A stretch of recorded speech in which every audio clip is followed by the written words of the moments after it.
Hello, it's Graham Whitehead, Holistic Fitness and Wellness Coach, and today I wanted to talk about grains. So, do you need your whole grains?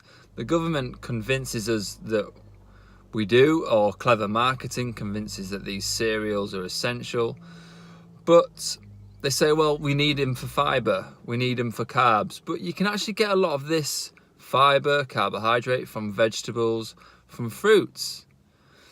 The only issue with if everyone in the world stopped eating grains, there'd probably be a food shortage. That's the only issue.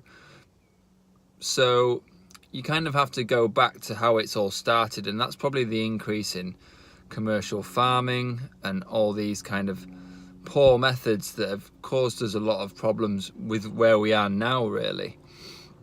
Grains 100 years ago would have been more nutritious. They were probably sprouted more, which means soaked or gone through a process, less pesticides containing inside them, and they would have been easier to digest, and like I say, they wouldn't have been as processed.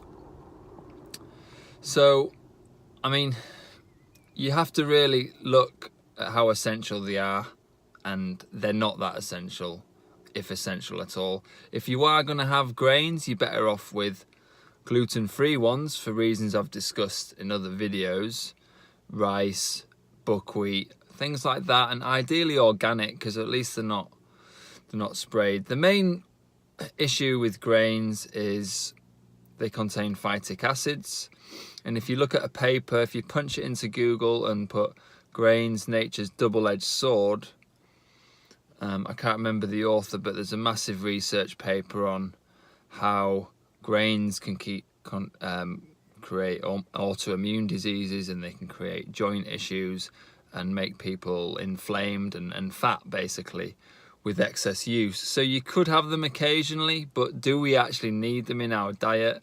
Would we miss them if they disappeared? No, we wouldn't. Weetabix, companies like Weetabix have done a great job in almost convincing people that you need them to start your day in order to have energy and things like that. This is really clever marketing, and if you think that your concept of what actual food is way off. So we don't actually need grains. We can get by with fruit and veg on a nutritional basis, and meat and nuts and all these other foods that we can have. And that's really my take on whole grains. This idea that we need them in our diet is absolutely false. Okay, that's it from me. Like the video if you like it, obviously. You can comment on any videos I've got. Any questions you have, feel free, and speak to you soon. Goodbye.